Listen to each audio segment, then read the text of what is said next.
राजस्थान हो, देश का कोई कोना, कोई भी व्यक्ति, विशेष रूप से जो लोग राजनीति में हो, कोई भी कारण रहे, किसी पर आक्रमण करते हैं या किसी पर हिंसा का को अंजाम देते हैं, उसको कौन मैं तो उसको बिल्कुल गलत मानता हूँ।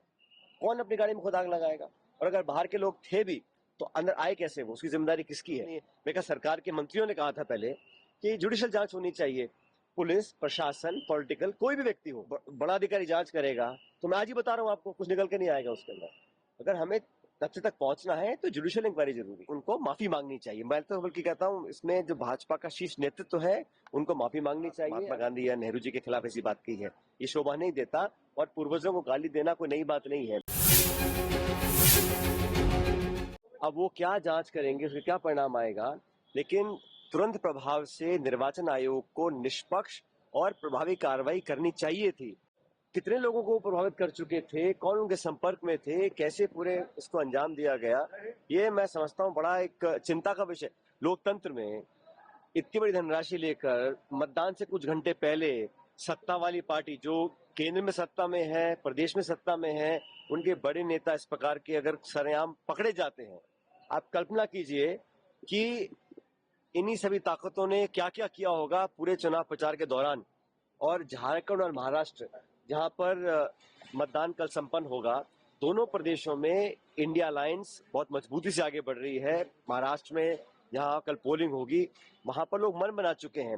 वहां का जो किसान वर्ग है, वहां सोयाबीन, कपास, प्याज के जो खेती करने वाले किसान हैं, वो इंतजार कर रहे हैं कि दोबारा मौका आए और जो कामयाबी लोकसभा चुनाव में इंडिया गठबंधन को मिली थी, उससे ज्यादा मतदान इस बार एनडीए के पक्ष में होगा।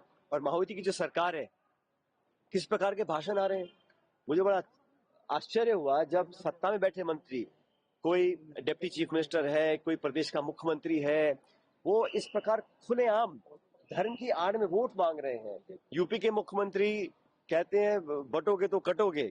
उसका मैंने जवाब उनको दिया, मैंने कहा मुख्यमंत्री जी को बोलना चाहिए पढ़ोगे तो बढ़ोगे। ये संस्कार नई पीढ़ी को देने चाहिए। एक राज्य का चुनाव जीतने के लिए आप इस प्रकार का माहौल देश में फैलाना चाहते हैं, ये दिखाता है कि आपकी रिपोर्ट कार्ड में आप फेल हैं, आप डिलीवर नहीं कर पाए हैं। और ये डबल इंजन की बात करते हैं। महाराष्ट्र में इनकी सरकार है, सरकार कैसे बनी सब जानते हैं, और आपस में खिंचाव है। वहां पर दो मुख्यमंत्री हैं। आज तक भी सत्ताधारी गठबंधन ने ये घोषणा नहीं करी कि सिटिंग जो चीफ मिनिस्टर है वो आगामी मुख्यमंत्री बनेंगे कि नहीं बनेंगे। तो बहुत ज्यादा वहां खिंचाव है, परफॉर्मेंस जीरो है, करप्ट वो सरकार है, लोग बदलाव चाहते हैं। और मैं ऐसा मानता हूं कि हम अच्छे बहुमत के साथ दोनों राज्यों में हम सरकार बनाएंगे। जो उपचुनाव हो रहे हैं, वायनाड में, केरल में प्रियंका जी लड़ रही हैं, बाकी राजस्थान में है, यूपी में, हर जगह उपचुनाव है, वहां पर भी हमारी पार्टी का परफॉर्मेंस बहुत अच्छा रहेगा। महाविकास अघाड़ी कितनी वहां पर प्रबल है, किस तरह की जो माहौल वहां पर देखा गया महाविकास कुछ अघाड़ी महीने पहले जो लोकसभा के परिणाम आए थे, आप अगर उसका सिर्फ आकलन करें कि कितनी विधानसभा सीटों में हम लोग लीड कर रहे थे, तो बड़े अच्छे बहुमत के साथ हम सरकार बनाने वाले हैं।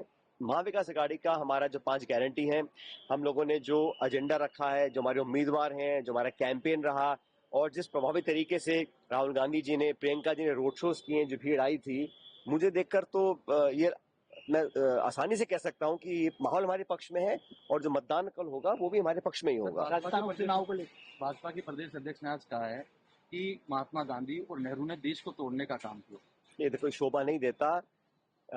एक प्रमुख दल है बीजेपी, वहां के अगर प्रमुख नेता हमारे उन पुरुषों को जिन्होंने सब कुछ अपना कुर्बान किया देश की आजादी में, देश के प्रथम प्रधानमंत्री थे, राष्ट्रपिता थे, अगर ऐसा कहा है, बड़ा दुर्भाग्यपूर्ण है।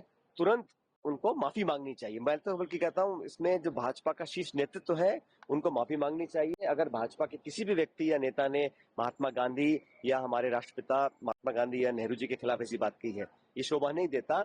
और पूर्वजों को गाली देना कोई नई बात नहीं है, लेकिन थोड़ा बहुत इतिहास को सम्मान देना चाहिए। और वर्तमान की अपनी फ्रस्ट्रेशन और भड़ास निकालने के लिए आप पिछले युग के जो स्वतंत्रता सेनानी थे, जो फ्रीडम फाइटर्स थे, उनको बुला भरा कहना अगर कहा है तो बड़ा गलत है। बीजेपी के प्रदेश प्रभारी राधा मोहन अग्रवाल क्लीन चिट दे रहे हैं विनोद तावड़े को, कह रहे हैं कि बोले राष्ट्रीय महामंत्री का भी पैसे लेकर के थोड़ी जाता है, बोले मैं भी हूँ। मुझे पता नहीं कि कौन किसको क्लीन चिट दे रहा है, लेकिन ये सरकार का सिस्टम ही ऐसा है। जो तो उनकी परछाई में काम कर रहे हैं उनको तो बिना जांच के क्लीन चिट, और जो उनके वैचारिक विरोध में रहते हैं उन लोगों को बिना तथ्य के आरोप लगाना, उनका चरित्र हनन करना, ये तो आम सी बात है। लेकिन देश सब देख रहा है, महाराष्ट्र की जनता देख रही है, और मैं उम्मीद करता हूं कि इस देश का निर्वाचन आयोग भी देख रहा होगा, क्योंकि सिर्फ नोटिस या आदेश देने से नहीं काम बनेगा। कल मतदान है, उनको प्रभावी कार्रवाई करनी चाहिए ताकि लोगों को लगे इस देश में जमहूरियत का इकबाल है, लोकतंत्र में पारदर्शिता दिखानी पड़ती है। निर्वाचन आयोग एक संवैधानिक संस्था है, उसको अपने काम से, अपने रवैये से, अपने एक्शन से लोगों का अंदर एक कॉन्फिडेंस बढ़ाना चाहिए। अगर इतना होने के बावजूद भी कुछ नहीं करती है इलेक्शन कमीशन, मैं समझता हूँ बहुत दुर्भाग्यपूर्ण होगा। लेकिन मैं फिर कहता हूँ, मेरा भरोसा देश की जनता पे है, महाराष्ट्र के लोगों के ऊपर है, वो सब देख रहे हैं और सही निर्णय करेंगे। सर, एसडीएम जो पड़कांड हुआ उसको लेकर क्या कहेंगे? धीरज गुर्जर ने भी भाषा, गलत भाषा। मैं कहता हूँ, राजस्थान हो, देश का कोई कोना, कोई भी व्यक्ति, विशेष रूप से जो लोग राजनीति में हो, कोई भी कारण रहे, किसी पर आक्रमण करते हैं या किसी पर हिंसा का अंजाम देते हैं, उसको कौन ठीक है? मैं तो उसको बिल्कुल गलत मानता हूँ। कोई व्यक्ति हो, किसी दल का हो, अगर आप हिंसा का सहारा लेके आगे काम करना चाहते हैं तो उसका कोई समर्थन नहीं कर सकता। मानते हो? मैं कह रहा हूँ दोबारा आपको, कोई व्यक्ति को अगर हिंसा का सहारा लेते हैं, उसका मैं खंडन करता हूँ। उसको कभी हम इस समाज में टॉलरेट नहीं किया जा सकता। लेकिन ये लागू होता है सरकार के ऊपर भी। सरकार, प्रशासन, पुलिस ने गांव में घुस के जो हालात वहां किए हैं, बच्चे, बूढ़े, महिलाओं को पीटा, रात के अंधेरे में जाकर गोलियां बरसाई हैं, आंसू गैस के गोले छोड़े हैं। उन्होंने क्या ऐसा गुनाह किया था? कौन से आतंकवादी थे वो? तो हिंसा, अगर सरकार की मशीनरी भी इसका उपयोग करती है तो उसकी जांच होनी चाहिए। पहले मुझे बताया गया कि इसकी जुडिशियल इंक्वायरी होगी, अब कह रहे हैं कि संभागीय आयुक्त से इंक्वायरी करेंगे। मुझे पता नहीं सरकार क्या चाहती है, लेकिन इस सरकार का एक चेहरा सामने आया है कि अपना भड़ास निकालने के लिए चुनाव, उस दिन मतदान चल रहा था, जांच उस बात की होनी चाहिए कि ये लापरवाही जानबूझ के की गई क्या? किस राजनीतिक पार्टी को फायदा पहुंचाने के लिए इस प्रकार की लापरवाही करी गई, ताकि माहौल खराब हो? बाद में रात को जाके लोगों की पिटाई करो, उनके मकान तो तोड़ दो, गाड़ियां फूंक दो। कौन अपनी गाड़ी में खुद आग लगाएगा? और अगर बाहर के लोग थे भी तो अंदर आए कैसे? वो, उसकी जिम्मेदारी किसकी है? तो सरकार पूरी तरह फेल हो चुकी है। पुलिस प्रशासन ने जानबूझ के टारगेटेड कार्रवाई करी है और गरीब लोगों को तंग करने का काम किया है। जनता इसका जवाब देगी। तो आपको क्या लगता है किस स्तर की जांच होना चाहिए? क्योंकि सरकार ने तो संभागीय आयुक्त के स्तर की आप मुझे बताओ, सरकारी कर्मचारी की जांच अगर सरकार करेगी तो उसमें क्या तथ्य निकल कर सामने आएंगे? जो पहले मांग उठी थी, मुझे मालूम नहीं, मैं कहा सरकार के मंत्रियों ने कहा था पहले कि जुडिशियल जांच होनी चाहिए।